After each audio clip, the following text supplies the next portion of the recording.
Macbeth, sometimes called the Scottish play, is one of William Shakespeare's most famous works. In it, Macbeth, Thane of Glamps, is told by three witches that he will become Thane of Cawdor and then King of Scotland. When the first prophecy comes to pass, Macbeth, urged on by Lady Macbeth, takes fate into his own hands and murders King Duncan, securing his own place as king. But his paranoia grows, and, remembering another prophecy from the witches that says fellow nobleman Banquo will beget kings, while Macbeth will have no sons to continue his bloodline, he orders Banquo and his son Fleance to be killed. Then, when another nobleman, Macduff, flees to support King Duncan's displaced son Malcolm, Macbeth has Macduff's wife, children, and servants killed. He is assured by the witches that no man of woman born can kill Macbeth. Macbeth's rule is short and bloody, ending when Prince Malcolm returns with an army, including Macduff, who was from his mother's womb untimely ripped, and thus is capable of defeating Macbeth. Justin Kurzel's 2015 film, Macbeth, is one of many interpretations of the Scottish play. In it, Kurzel demonstrates how trauma, in the form of war and child loss, warps the titular characters. We are told straight away in both the play and the movie that Macbeth is a mighty warrior. A messenger tells King Duncan that, "For brave Macbeth, well he deserves that name, disdaining fortune with his brandished steel, which smoked with bloody execution like valor's minion carved out his passage, till he faced the slave, which ne'er shook hands nor bade farewell to him, till he unseamed him from the nave to the chops, and fixed his head upon our battlements." Though gory, the point of this passage is to highlight Macbeth's great achievements. The movie, though, shows us a less glorified version of warfare. Throats are slit, the dead pile up. On the battlefield, a young soldier catches Macbeth, played by Michael Fassbender's, attention. The Thane ties a sword to his hand, paints his face, and later performs funeral rites for him. Traumatized as he may prove to be, there is no question that Macbeth is a noble warrior, at least not at the beginning of the play. The question of a Macbeth child is more ambiguous. Well, we do have Lady Macbeth's "I have given suck, and know how tender 'tis to love the babe that milks me" line, and the knowledge that Lady Macbeth's historical counterpart had a son with her first husband.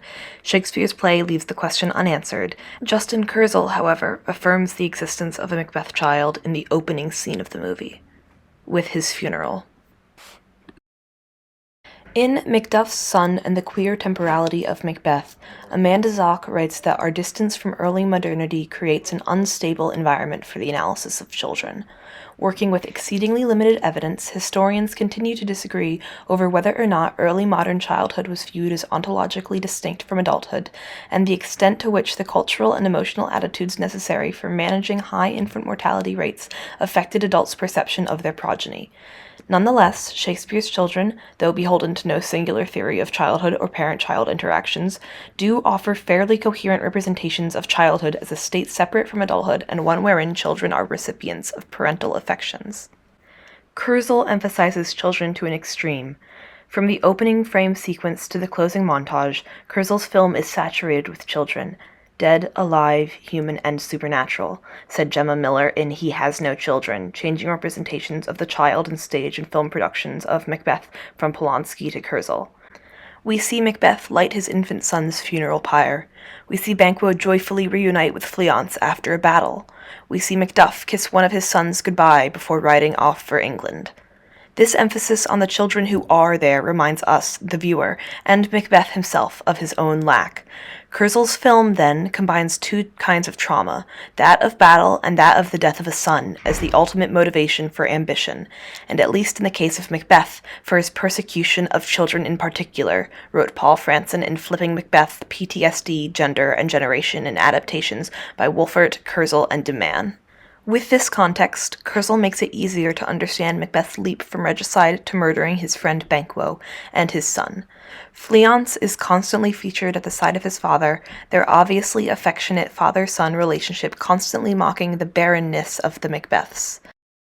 Told by the witches that Macbeth will be king but Banquo will beget or sire kings, we see as Macbeth goes from killing the king as a means to an end to murder for murder's sake.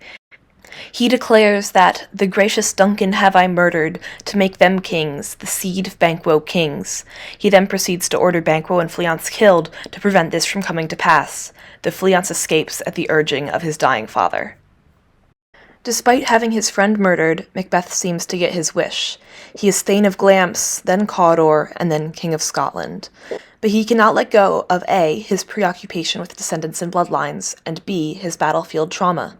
As Miller puts it, while Lady Macbeth is haunted by memories of her dead baby, Macbeth is tortured by memories of warfare, made manifest in the figure of a ghostly boy soldier.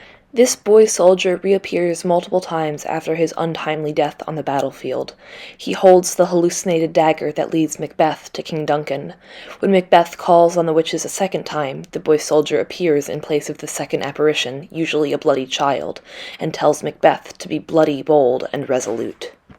His is the second pyre Macbeth lights during the duration of the movie. The first is his infant son's. The third is that of Lady Macduff and her children, while they are still alive. Franson wrote that the murder of Lady Macduff and her children is partly a retribution for Macbeth's own lost child, is visually underlined by the unusual choice of having them publicly burned at the stake, with Macbeth himself lighting the fire.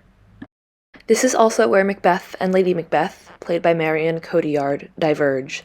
Where they were once in agreement re-killing the king, Lady Macbeth no longer agrees with Macbeth's bloody choices.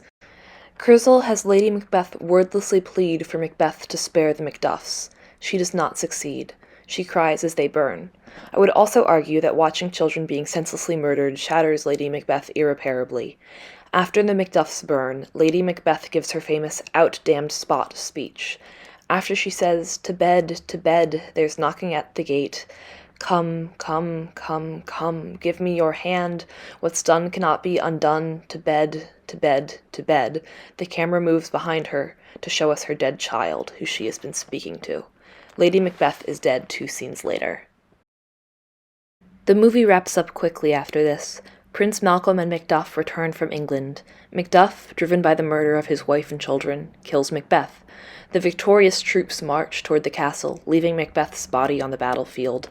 Then, out of the dust, comes Fleance. We should remember that Fleance never reappears in the original play after he flees from his father's murderers. But Kurzel brings him back, bathed in red, and has him pull an abandoned sword from the ground. The cycle of violence continues. Franson writes, whereas the young soldier was killed in the opening battle, another, even younger one literally takes up the sword in the final battle.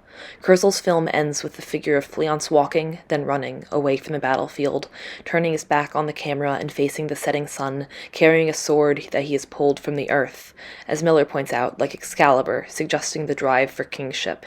The scene therefore suggests the perpetuation of the cycle of destruction, as Fleance, traumatized and hardened to violence by witnessing his father's death, and tainted by the compensatory ambition that earlier beset the Macbeths and even Banquo, sets off to fulfill the witch's prophecy by usurping Malcolm. Macbeth is a play obsessed with children. Despite that, few children survive to the end of the play. We have Fleance. And in Kurzel's Macbeth, we have an extra 2 witches, a little girl and a baby. It is interesting that the child witches are the only ones left whole and untraumatized by the end of the movie. The little girl even seems to help Fleance escape from the murderers. We also have scenes of children singing to King Duncan before his murder. Kurzel packs his film with as many children, living and dead, as possible.